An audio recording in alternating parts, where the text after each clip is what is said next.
Noticentro 1, CMI. La doctora Luz Adriana Camargo Garzón obtuvo 18 votos. Luz Adriana Camargo elegida como la nueva fiscal general de la Nación. La Corte Suprema la eligió como nueva fiscal, luego de la renuncia de Amelia Pérez a la terna. La reforma a la salud está en cuidados intensivos en el Senado. Grupo de congresistas radica ponencia negativa. Alcalde Galán anuncia avances en el metro de Bogotá. En 2 meses se verán primeros tramos y comenzará cierres de estaciones en la Caracas. Aparatoso accidente en Medellín. Prohíben consumo de drogas en espacios públicos de Cali. Muere sargento del ejército por fuego amigo en Casanare. Con Luisa Tobo. Muy buenas tardes, bienvenidos a Noticentro 1 CMI. La Sala Plena de la Corte Suprema de Justicia eligió a Luz Adriana Camargo como nueva fiscal general de la Nación tras la renuncia de Amelia Pérez a la terna. Ana María Cuesta se encuentra en el Palacio de Justicia con los detalles. Ana, buenas tardes. Luisa y televidentes, muy buenas tardes. Y en un hecho que casi nadie esperaba, la Sala Plena de la Corte Suprema de Justicia eligió con 18 votos hoy a la nueva fiscal general de la Nación, Luz Adriana Camargo. ¿Por qué digo que casi nadie lo esperaba? Porque hoy a tempranas horas entró a la Corte Suprema de Justicia una de las candidatas, Amelia Pérez. Entró con carta de renuncia en mano, diciendo ya no participo más de esta contienda porque he sufrido daños a mi dignidad, y dio otra serie de razones. Con la renuncia de una de las ternadas, se abrió un debate jurídico sobre si la Corte Suprema de Justicia podía deliberar con una terna de 2. Pero escuchemos al presidente de la Corte Suprema de Justicia, Gerson Chaverra. En el marco de las competencias, el presidente de la República presentó una terna. Esa terna fue validada por la Corte Suprema de Justicia en cuanto se consideró que la misma cumplía los requisitos constitucionales y legales. Se inició el proceso ante la Corte Suprema de Justicia, las ternadas fueron escuchadas en audiencia pública y durante este último mes, como ustedes lo han podido apreciar, las ternadas fueron votadas.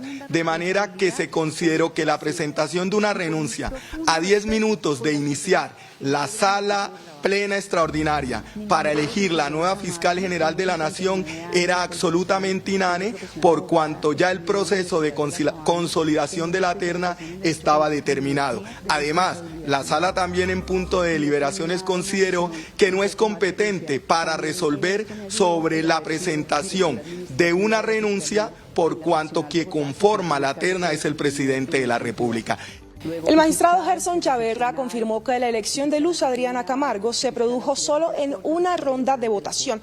¿Y cómo fue la votación? Ella obtuvo 18 votos. La candidata Ángela María Buitrago obtuvo 2 votos. Amelia Pérez, que recién había renunciado, obtuvo 1, y hubo también 2 votos en blanco. Otra de las controversias que se cierne sobre el mundo jurídico en este momento es: ¿esta decisión de la Corte Suprema de Justicia tiene validez? ¿Podrían afrontar futuras demandas? ¿Qué pasa? Porque pues con este escenario de la renuncia se abre toda una serie de debates. Esto dijo el presidente de la Corte Suprema: no le preocupan las demandas. A la Corte no le preocupa futuras demandas porque la Corte actuó bajo una conciencia jurídica, bajo un análisis razonable, conforme a la visión jurídica que tenemos del caso, y por tanto cuando se adoptan decisiones como jueces, como el máximo tribunal de la jurisdicción ordinaria, en el ejercicio de la función electoral, lo hacemos con plena conciencia de que es una decisión absolutamente ajustada a derecho. ¿Y quién es Luz Adriana Camargo? Es una jurista que en los últimos años ha sido conocida por ser coequipera del actual ministro de Defensa, Iván Velásquez.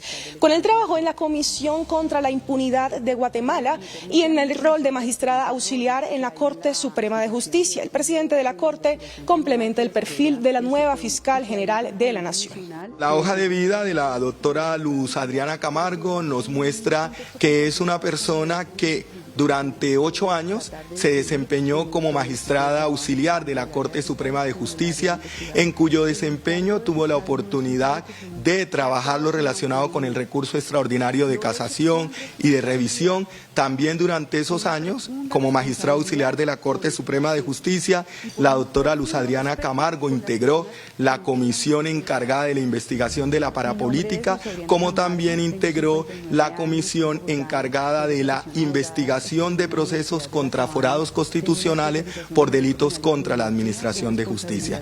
También valoró el Pleno de la Corte Suprema de Justicia la experiencia que tiene la doctora Luz Adriana Camargo como fiscal, por cuanto por más de 8 años se desempeñó como fiscal delegada ante la Corte. Pero ¿qué pasó esta mañana? ¿Por qué aparece Amelia Pérez, la candidata, renunciando? Recordemos que en la anterior sala plena la candidata había obtenido 3 votos y estaba solo a 3 votos de convertirse en la nueva fiscal general de la Nación, pero pues en medios de comunicación y en redes sociales desempolvaron algunos trinos de su esposo Gregorio Oviedo, en los que hacía fuertes críticas a medios de comunicación, a políticos, a periodistas y a la misma Corte Suprema de Justicia. Ella en su carta de renuncia dice que factores extraños a una tranquila y pacífica elección han sido atravesados por episodios perturbadores, como por ejemplo el cuestionamiento a opiniones ajenas a la suscrita, difundidas en las llamadas redes sociales, pero que absurdamente han sido a mí atribuidas sin fundamento alguno en una anormal postura de querer aplicar el inexistente delito de opinión. Como pudimos escuchar, la Corte Suprema de Justicia no tuvo en cuenta la renuncia que presentó Amelia Pérez 10 minutos antes de que iniciara la sesión de hoy. Me despido por ahora y nos vemos en la emisión central de las 9 de la noche. Ana María Cuesta, Noticentro 1, CMI. Así es, Ana María, muchas gracias. Por su parte, Amelia Pérez, quien renunció esta mañana a la terna para fiscal general de la Nación, se reunió en la Casa de Nariño con el presidente Petro para explicar los motivos de su renuncia. Diana Giraldo está en el Palacio. Diana, muy buenas tardes. Hola Luisa y televidentes, tengan todos muy buenas tardes. Pues tras anunciar su renuncia a la terna para elegir fiscal, Amelia Pérez se trasladó a la Casa de Nariño. Aquí llegó sobre las 9 de la mañana para reunirse con el presidente Gustavo Petro y presentarle personalmente su renuncia. Recordemos que el presidente fue quien la nominó. Amelia Pérez se abstuvo de entregar declaraciones tanto a la entrada como a la salida de Palacio. No quiso explicar las razones que motivaron su renuncia y mucho menos porque la presentó hasta el día de hoy, cuando la Corte Suprema de Justicia se disponía a elegir al reemplazo de Francisco Barbosa, como en efecto sucedió. Permítame. Doctora Amelia, una declaración breve, ¿por qué decidió presentar la renuncia el día Después de hoy? Hablaré, hoy no, por favor. ¿Sí? ¿Cómo le fue con el presidente? Qué pena, discúlpenme, ¿no?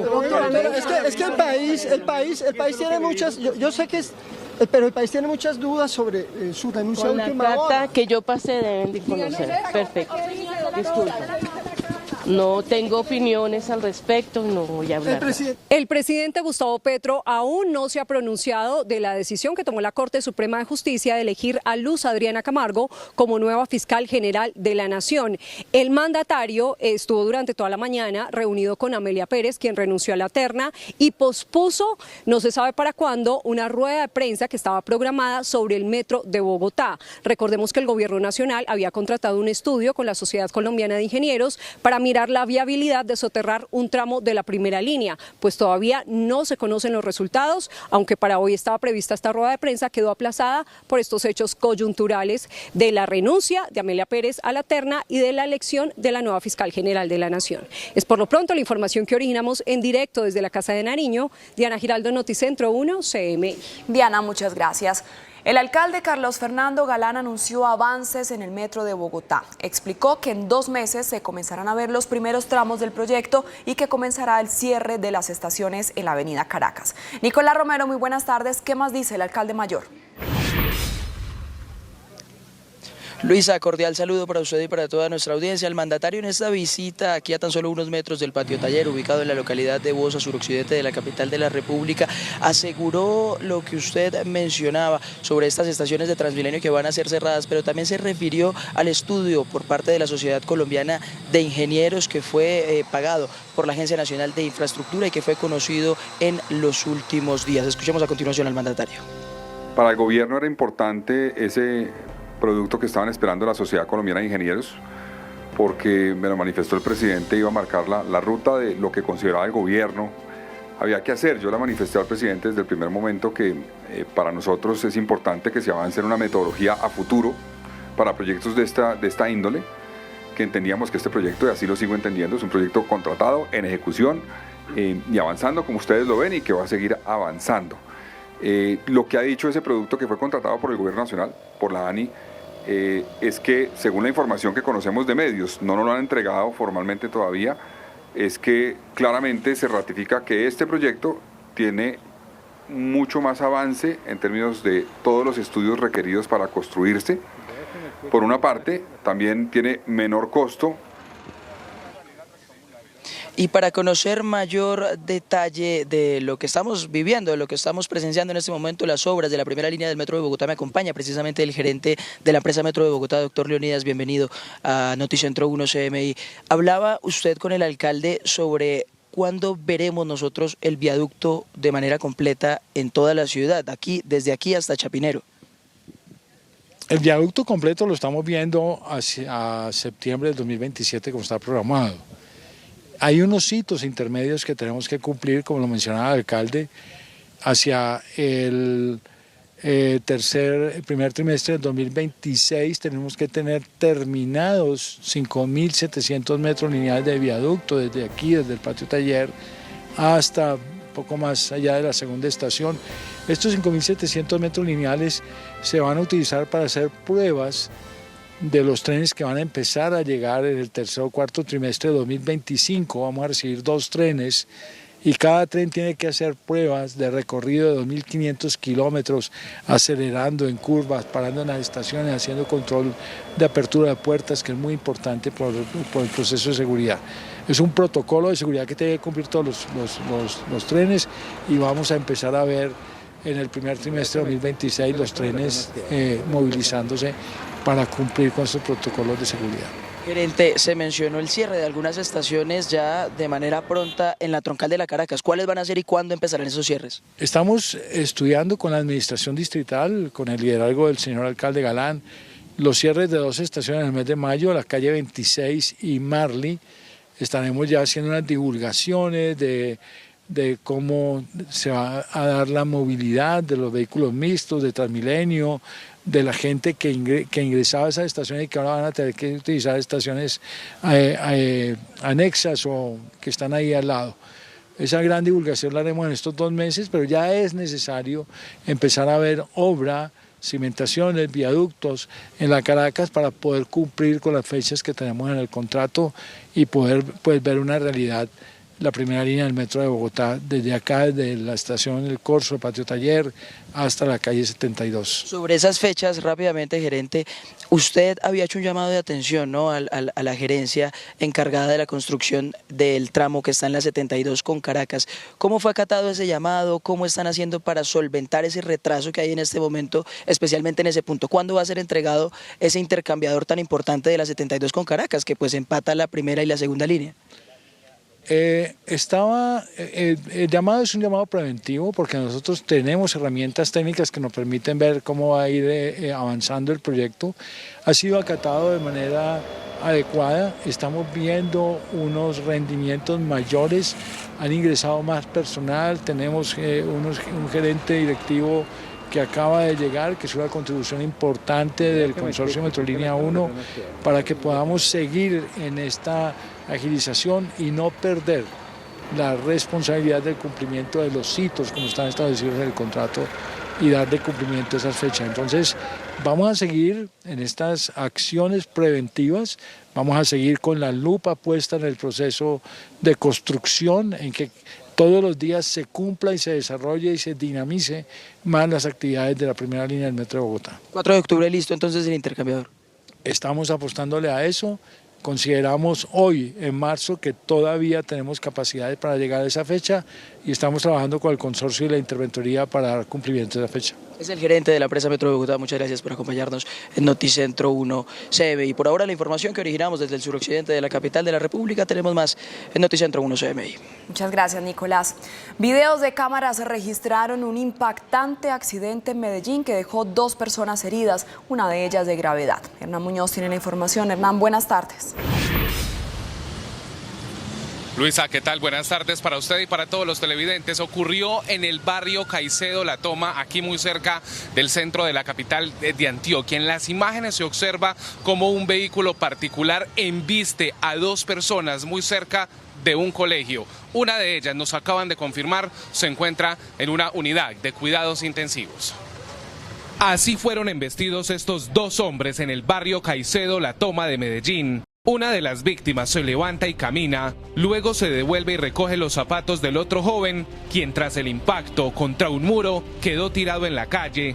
Luego una mujer sale de su vivienda y pide auxilio. Uno estaba ileso, él sí se logró parar, estaba consciente, no tuvo problemas mayores, solamente unos raspones y unas cortadillas. El otro muchacho sí estaba inconsciente.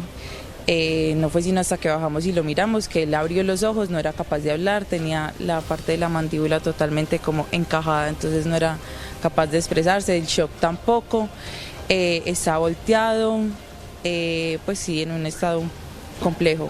La mujer aseguró que una de las víctimas sufrió múltiples lesiones y se encuentra en una unidad de cuidados intensivos y advirtió que los múltiples llamados a las administraciones anteriores para que instale semáforos en esta zona donde hay un colegio han sido en vano. Todos los estudiantes, tanto niños como estudiantes universitarios y los peatones normales, les toca no tienen por dónde caminar, no hay una acera, sino que les toca pasarse por la calle para poder caminar. Pues ahí es donde ocurren los accidentes y la verdad no es el primero. En 6 meses han pasado 3 accidentes y 2 de ellos han involucrado a comunidad estudiantil. Y le pidieron a las autoridades que actúen de manera urgente en esta zona para evitar una tragedia. Las autoridades investigan el asesinato de un joven en Caldas, Antioquia. La alcaldía de ese municipio aseguró que se trató de un líder social, mientras que la Policía Metropolitana desmiente esta versión. Según la investigación, Cristian Castrillón se encontraba con un amigo en un establecimiento comercial de la vereda La Tolva de Caldas, Antioquia. La alcaldía de ese municipio le confirmó a Noticentro 1 CMI que la víctima era un líder de acueducto veredal. Sin embargo, la Policía Metropolitana se pronunció en las últimas horas y entregó una información diferente. Lo que se tiene de manera preliminar, ya que es una actividad que está realizando el CTI en actos urgentes en este momento, que fue un homicidio que se materializó en la vereda La Tolva, en el municipio de Caldas. Habían indagado y preguntado si esta persona era un líder social. De acuerdo a lo que informa la alcaldía de Caldas, de las 45 juntas de acción comunal, esta persona no registra como integrante de ellas, es lo que se tiene conocimiento hasta el momento. Las autoridades investigan si el crimen estaría asociado a situaciones personales. Y atención a estas imágenes que ustedes van a ver a continuación. Se trata de un vehículo que se fue al río Medellín en las últimas horas y produjo incertidumbre entre varios de los conductores que transitaban por esa zona. Pese a que los niveles del caudal se encuentran sobre menos del 60%, pues alcanzó a superar esta capacidad y se fue a esta zona aquí ubicada en la capital de Antioquia. Fue necesario el apoyo de algunos organismos de socorro, la empresa aseguradora, quienes alcanzaron a extraer el vehículo después de varias horas de este trabajo que se estaba realizando. Las autoridades reportan que no hubo personas lesionadas. Por lo pronto, esta es toda la información que entregamos desde Antioquia. Hernán Muñoz, Noticentro 1 CMI. Hernán, muchas gracias. Hacemos una pausa en Noticentro 1 CMI y al regresar, espere, agoniza la reforma a la salud en el Senado. Ya volvemos.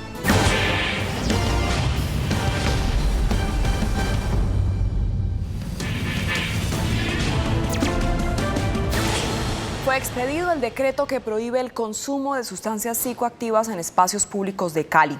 Valentina Villegas, ¿cuáles son las restricciones? Buenas tardes. Buenas tardes, Luisa y televidentes. Pues el decreto prohíbe el consumo de estas sustancias alrededor de instituciones educativas, parques y centros de interés cultural y deportivo. Las autoridades ya adelantan operativos para ejercer el cumplimiento de la norma. En las últimas horas, la alcaldía de Cali dio a conocer el decreto que restringe el consumo de sustancias psicoactivas, incluso la dosis personal, durante las 24 horas del día en determinados sectores de la ciudad. En Cali queda prohibido el consumo en espacios públicos como parques, como bienes de interés cultural y en escuelas a 200 metros a la redonda. Eso significa que cualquier persona que consuma un lugar de estos y que se encuentre con nuestra policía, con las autoridades, recibirá una multa de 700.000 pesos. Asimismo, el mandatario enfatizó en los planes de control para ejercer el cumplimiento del reciente decreto. Los operativos pues van a ser las patrullas que tenemos permanentemente en la ciudad. Invitamos a la ciudadanía que si ven a alguien consumiendo en algún lugar de estos, a 200 metros a la redonda de un colegio, de un bien cultural o en un parque, que llamen a su cuadrante y el cuadrante debe actuar inmediatamente. La prohibición va acompañada de una mirada de salud pública y un acompañamiento preventivo hacia los consumidores, buscando propiciar un entorno seguro que garantice el bienestar de niños, niñas y adolescentes. Finalmente, el mandatario de los caleños aseguró que no habrá tolerancia para quienes incumplen el decreto y que endurecerán las medidas en contra de los distribuidores de estupefacientes en entornos escolares que hacen uso de la instrumentalización de menores para distribuir las sustancias. Y cambiamos de tema, pues a través de una denuncia ciudadana se dieron a conocer las deplorables condiciones en las que viven unos cerdos al interior de un galpón encerrado ubicado en la carrera séptima C con calle 63, barrio San Marino, entre escombros y suciedad. Según los vecinos, a pesar de que hace más de un mes se interpuso una denuncia ante los entes correspondientes, su aparente negligencia administrativa no ha permitido la revisión ni el rescate para evitar el maltrato animal hacia estos seres sintientes. Y en otra información, en las últimas horas la Policía Metropolitana de Cali logró la incautación de sustancias psicoactivas más grande de la última década en la ciudad. Tras un aviso de la ciudadanía atendido por la Policía Metropolitana de Cali, se logró la importante incautación de 5.626 kilogramos de marihuana transportados al interior de un tractocamión ubicado en un parqueadero del barrio Brisas de los Álamos, en el norte de la capital del Valle. Un tractocamión que ingresa el día domingo, la persona que iba conduciendo este vehículo, entrega las llaves a la persona que se encarga de la seguridad del parqueadero, manifiesta que al otro día, o sea el lunes, otra persona distinta iba a recoger el tractocamión. Segundo, personal de automotores puede determinar que los sistemas de identificación del motor y el remolque han sido adulterados, lo que nos lleva a decir que el vehículo posiblemente es hurtado. Dos factores de atención, y ya cuando abrimos el container encontramos estas sustancias estupefacientes. Las casi 6 toneladas de estupefacientes estarían avaluadas en más de 2.000 millones de pesos, y con este resultado se logra evitar la distribución de 5 millones de dosis en las calles de Santiago de Cali y sus municipios aledaños. El origen de este cargamento es materia de investigación para las autoridades. Podemos pensar que viene del Cauca, sin embargo continuamos con la investigación. Vamos a realizar unos análisis de los peajes, de las cámaras, tanto del ingreso como la salida de nuestra ciudad, para poder establecer la ruta de este vehículo, poder determinar quiénes son los propietarios de este cargamento, destacar que al interior se encuentran 6 marquillas, los cuales nos lleva a decir que vienen para 6 estructuras dedicadas al microtráfico en la ciudad. Con este resultado, la Policía Metropolitana de Cali reiteró su compromiso con la ciudadanía y con la disminución del tráfico de estupefacientes en la ciudad, y enfatizó en que la finalidad ahora es lograr la captura y judicialización de los traficantes de este cargamento de sustancias alucinógenos. Y en otras noticias, continúan las contundentes acciones por parte de la Secretaría de Salud Distrital con el fin de controlar el brote de dengue que agobia a la capital del Valle del Cauca. Durante el 2024 se han reportado 7.770 casos de dengue en Santiago de Cali, por lo que desde la Secretaría de Salud Pública de la ciudad se ha hecho necesaria la implementación y continuación de acciones de control que permitan mitigar el brote de esta enfermedad, que afecta en su mayoría a menores de edad. Hemos hecho más de 34.000 visitas e intervenido sumideros en toda la ciudad. Hemos visitado más de 980 sitios de concentración humana. Visitado además más de 2.300 casas, una por una, para verificar y eliminar los criaderos de la larva del mosquito, que son esos depósitos de agua en los patios, baldes, etc. A esta medida se suma la fumigación intensiva con máquina pesada, que hace parte del programa integral de control de vectores. Hemos fumigado más de 300 casas con motomochila dentro del predio y más de 1.160 manzanas con máquina pesada. Y adicional a esto, Cali es una de las ciudades que tiene uno de los programas de peces guppies más desarrollados de toda la región. En ese orden de ideas, en solo estos 2 meses ya hemos sembrado más de 188 sitios con estos peces. Edificios abandonados, piscinas abandonadas, grandes depósitos de agua y fuentes ornamentales. Aunque estas acciones han permitido una significativa disminución de casos, pasando de 829 en la semana 8 a 687 en la semana 9, las autoridades de salud no cesan los esfuerzos para eliminar esta enfermedad en su totalidad. Luisa y televidentes, esta es la información desde Santiago de Cali. Valentina Villegas, Noticentro 1 CMI. Última hora, Noticentro 1 CMI. Mucha atención porque la reforma a la salud, el proyecto bandera del gobierno Petro, entró en cuidados intensivos en la Comisión Séptima del Senado, en donde un grupo de congresistas de diferentes partidos radicó ponencia negativa. En el Senado de la República está Gerardo Aristizábal. Gerardo, muy buenas tardes. ¿Qué va a pasar ahora entonces con la reforma? Luisa Fernanda, televidentes de Noticentro 1 CMI, pues la reforma no entró en cuidados intensivos. A esta hora el proyecto bandera del gobierno del presidente Gustavo Petro está muerto. 8 de 14 senadores de la Comisión Séptima del Senado de la República acaban de suscribir ponencia negativa. ¿Qué significa esto? Que si el gobierno no logra voltear ninguno de estos votos, se hundirá el proyecto bandera del gobierno del presidente Gustavo Petro, que ha entrado precisamente en tanta controversia desde hace más de un año, cuando fue presentado por la entonces ministra de Salud y que la reemplazó Guillermo Alfonso Jaramillo en esa cartera, que a propósito no es un día bueno para el gobierno porque tiene moción de censura a esta hora en la Cámara de Representantes. Nos acompañan senadores de diferentes partidos que han firmado esta ponencia negativa. Senadora Norma Hurtado, a última hora usted firma esta ponencia. El exvicepresidente de la República, Germán Vargas Lleras, en sus redes sociales acababa de publicar que esperaba que usted y su jefa Dilian Francisca Toro cumplieran con la palabra honrada. ¿Qué significó ese mensaje del vicepresidente que pues no entendemos para que usted firmara esta ponencia? Bueno, no, desconozco el trino del doctor Germán Vargas. Lo que nosotros hoy hemos hecho es actuar en coherencia. Coherencia con una solicitud de marco fiscal de mediano plazo que nunca llegó. Coherencia con terminar las audiencias que se necesitaban para ser analizadas en equipo con todos los compañeros de la Comisión Séptima. No se dio la audiencia de Bogotá. Coherencia en unas proposiciones que el partido de la U ha considerado que pueden mejorar la ponencia presentada en la Cámara de Representantes. No hubo respuesta. Entonces hemos actuado con coherencia en un trabajo serio, técnico y comprometido con la salud de los colombianos. Muy corto, cuando usted firma esta ponencia negativa, ¿significa que retira la alternativa que usted había suscrito? No, yo no tengo ponencia alternativa, nunca la tuve.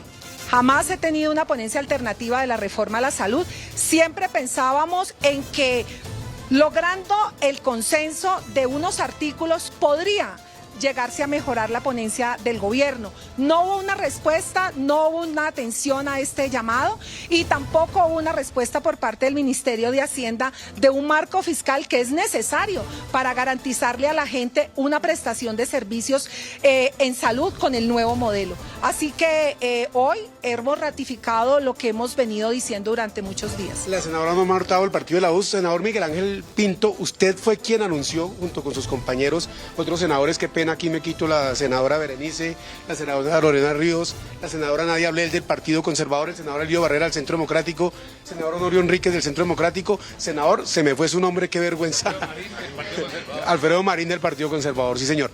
Senador Pinto, usted fue quien anunció esta mayoritaria ponencia negativa. ¿Está hundida la reforma? Esta mañana lo hicimos los 7, ahora pues gracias se suma aquí Norma y ya somos 8 en la Comisión Séptima, lo cual garantiza que ya la reforma a la salud no tiene cómo pasar en la Comisión Séptima. Por supuesto que tenemos una mayoría para hundir la reforma, como lo dijimos esta mañana con todos, fue un trabajo de todo el equipo, de toda esta semana trabajando en la redacción de la ponencia, es un trabajo mancomunado. Nos parece inconveniente para el país esta reforma, nos parece que es inconstitucional, que no debió haberse tramitado los derechos fundamentales como están, que tiene muchos vicios de forma. Aquí la senadora ha expresado, no se hicieron las ponencias, no nos dejaron ni siquiera terminar las mesas técnicas para radicar una ponencia positiva en el gobierno. Y eso nos llevó a que, uniendo esfuerzos, esta mañana a los 7, ahora a los 8, con Norma le damos la garantía al país de que vamos a estabilizar el sistema y que la reforma no va a pasar en la Comisión Séptima. Senadora Berenice Bedoya, usted es del partido ACE. el tema de por qué no a la reforma de la salud, que según el presidente Petro lo que va a hacer es beneficiar a los colombianos más pobres. Ese es el argumento que esgrime el gobierno. Bueno, hay muchas objeciones con mi equipo de trabajo y con los senadores aquí presentes. Hemos venido hablando y hemos coincidido en muchísimas cosas. Primero, no hay un aval fiscal y primero, no han sido claros en muchos puntos, como es la auditoría de la ADRES, como es el tema de financiamiento para los CAPS.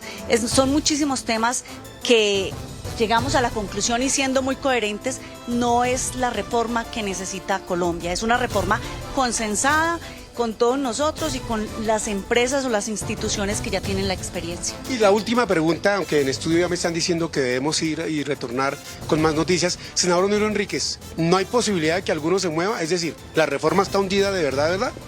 Aquí se ha obrado con coherencia, con disciplina, pensando en la salud de los colombianos. Estos 8 están más firmes que un riel de un tren.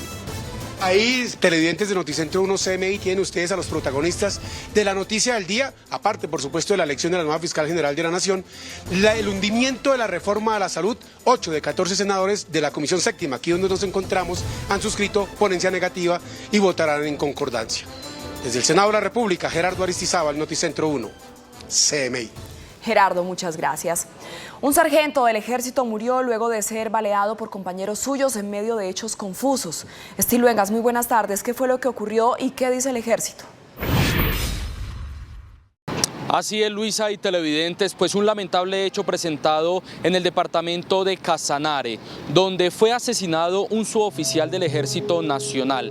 ¿Qué se sabe hasta el momento? Pues que se trató de un ataque por un soldado quien atacó al sargento viceprimero. Todo ocurrió en la madrugada de este martes, cuando el sargento iba en una motocicleta y se acercó a un puesto de control. Allí estaba el soldado prestando el servicio de centinela. Se habría asustado y accionó su fusil en contra de este sargento.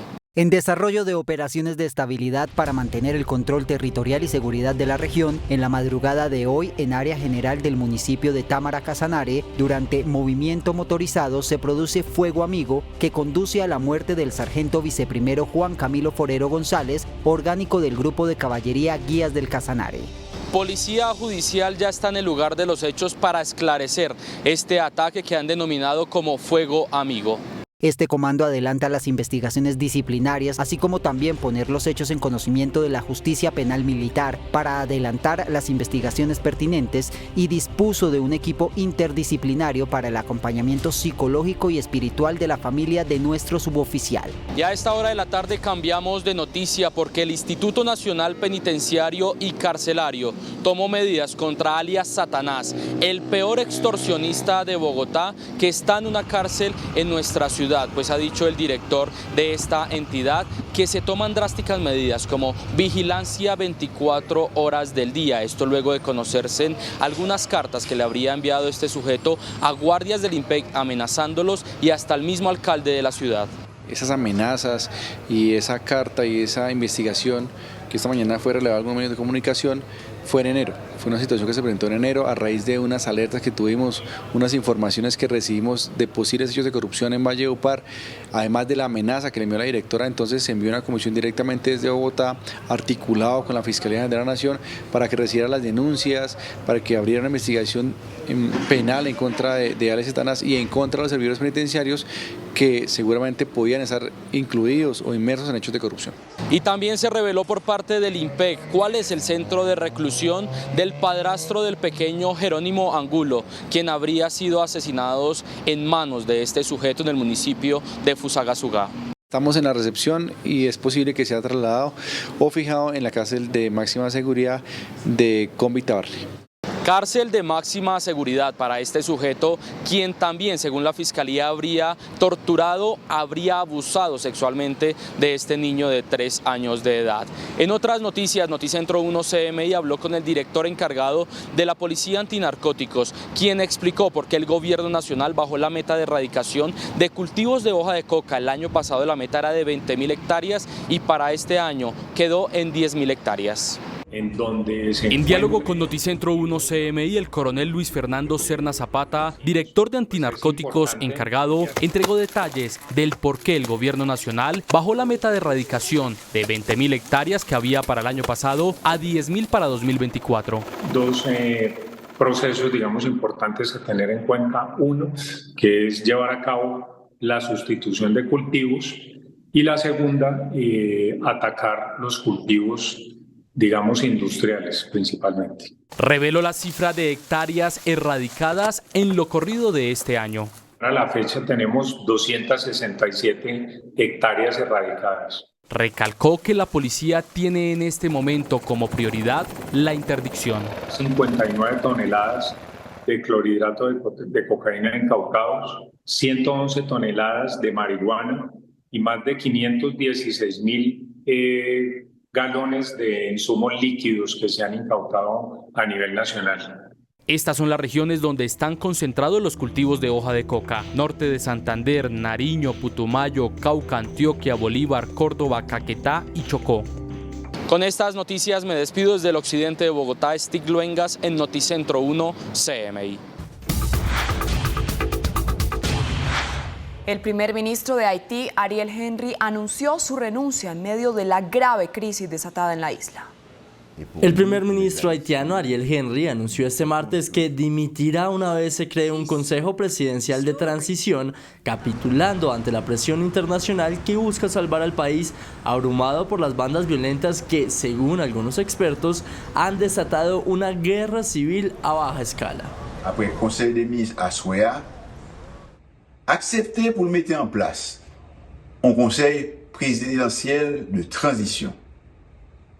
Membre conseil sa yo pral choisi après une entente entre différents secteurs de la vie nationale. Según el mandatario, la decisión se toma porque el país necesita paz, calma, estabilidad y desarrollo sostenible. El anuncio se hizo horas después de que varios dirigentes caribeños y el secretario de Estado de Estados Unidos, Anthony Blinken, se reunieran en Jamaica para debatir urgentemente una solución que detenga la espiral de la crisis en el país. El grupo miliciano Hezbollah disparó más de 100 cohetes contra Israel en uno de los mayores ataques desde el inicio de la guerra en Gaza. El partido miliciano chilibanés Hezbollah, apoyado por Irán, ha afirmado que disparó más de 100 cohetes Katyusha contra el norte de Israel, en respuesta a los ataques por parte del ejército israelí contra el Valle de la Beca, en el que causaron la muerte de 10 personas. Esta ofensiva es una de las mayores oleadas de cohetes desde el estallido de la guerra en Gaza a raíz de los atentados de Hamás del 7 de octubre. Los choques entre ambas naciones se han concentrado principalmente en las zonas fronterizas, aunque Israel ha perpetrado algunos bombardeos selectivos en las zonas alejadas de la divisoria, incluido uno de las afueras de Beirut el pasado enero que acabó con la vida del líder número 2 del grupo terrorista Hamás. Ante los intentos fallidos de la comunidad internacional por lograr un alto al fuego en Gaza, se teme que este intercambio de fuego diario derive una nueva guerra entre Israel y el Líbano. Gracias, hasta aquí Noticentro 1 CMI. A continuación, Tú tienes la sazón y a las 8 de la noche una nueva emisión de noticias. ¡Feliz tarde!